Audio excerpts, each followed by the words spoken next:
మీరు బిజినెస్ పెట్టి సొంతంగా ఎదగాలనుకుంటున్నారా? నెవర్ ఎండ్ గోలీ సోడా వారి ఫ్రాంచైజీని జస్ట్ 15.5 lakhs తో మీ సొంతం చేసుకోండి. త్వరపడండి. మరి ఒక్క పిలుపు ఇవ్వగానే ఎన్నో రకాల ఒడిదుడుకులు ఎదుర్కొంటూ అనేక రకాల ఇబ్బందులు ఎదుర్కొంటూ 6 కిలోమీటర్ల దూరాన బండ్లాపితే నడుచుకుంటూ వచ్చినటువంటి ఈ బీసీ బిడ్డలందరికీ కూడా పేరు పేరున పాదాభివందనం తెలియజేసుకుంటా ఉన్నాను. అదేవిధంగా వేదిక మీద ఉండబడినటువంటి పెద్దలు చాలా మంది ఉన్నారు. మరి 75 సంవత్సరాల నుండి భారతదేశానికి స్వాతంత్రం వచ్చిన నాటి నుండి కూడా బీసీలకు రాజ్యాధికారం రావాలనేటటువంటి లక్ష్యంతోనే మరి పోరాటం చేస్తున్న పెద్దలందరికీ కూడా ధన్యవాదాలు తెలియజేస్తా ఉన్నాను. మరి ఇప్పటి వరకు చేసింది పోరాటాలు, ఇక పైన పోరాటాలు ఆరాటాలు మనకు అవసరం లేదనేటటువంటి వాస్తవాన్ని ఈ వేదిక ద్వారా మీ అందరికీ కూడా తెలియజేస్తా ఉన్నాను.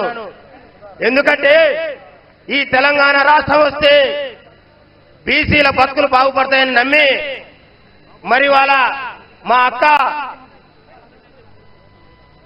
శ్రీకాంతాచారిని ఈ తెలంగాణ రాష్ట్రం కోసం మరి బలిస్తే ఆత్మ బలిదానం చేసుకుంటే 10 సంవత్సరాలైనా మా అక్కకు ఈ రాష్ట్రం నుండి ఈ రాష్ట్రంలో పరిపాలన చేసినటువంటి ప్రభుత్వాల నుండి ఏ రకమైనటువంటి గౌరవం దక్కిందో మరి ఇక్కడ ఉన్నటువంటి మీరు అందరూ కూడా ఆలోచన చేయాల్సినటువంటి అవసరం ఉంది.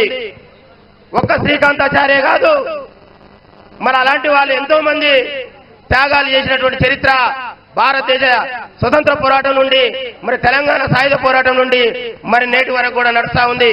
అందుకనే మిత్రులారా, మన పెద్దలు చాలా మంది మాట్లాడే వాళ్ళు ఒకే ఒక్క మాట చెప్తా ఉన్నా, ఇప్పటి వరకు మనం పోరాటాలు చేసినాం, కొట్లాటాలు చేసినాం.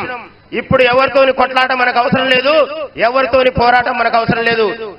పెద్దలు మన అన్నగారు ఈ రాష్ట్ర చరిత్రలోనే ఒక దళిత బిడ్డగా 6 సార్లు అసెంబ్లీకి మంత్రిగా మరి ఇండిపెండెంట్ గా మరి చరిత్ర తిరగరాసినటువంటి మోత్కుపల్లి నరసింహులు గారు చెప్పినటువంటి ఒక మాట, ఈ రాష్ట్ర జనాభాలో సగానికి పైన ఉండబడినటువంటి మనం డాక్టర్ బాబాసాహెబ్ అంబేద్కర్ గారు మనకిచ్చినటువంటి ప్రజాస్వామ్యంలో ఓటు విలువ మరి అలా అంబానీకైనా అటెండర్కైనా ఓటు విలువ ఒక్కటే. మరి అందులో మనం 60% పైన ఉండబడినటువంటి మన ఓట్లు మనం వేసుకుంటే రాజ్యాధికారం తథ్యం అనేటటువంటి వాస్తవాన్ని మరి నమ్మాల్సినటువంటి అవసరం ఉందని ఈ వేదిక ద్వారా మీ అందరూ కూడా గుర్తు చేస్తా ఉన్నాం. ఉందా లేదా? అది నిజమైతే ఒక్కసారి మీరందరూ కూడా పిడికిలెత్తి గర్తించాల్సినటువంటి అవసరం ఉంది. మన గర్తింపు వింటే ఈ రాష్ట్ర కేంద్ర ప్రభుత్వాలు గడగడలాడాల్సినటువంటి సమయం ఆసన్నమైంది.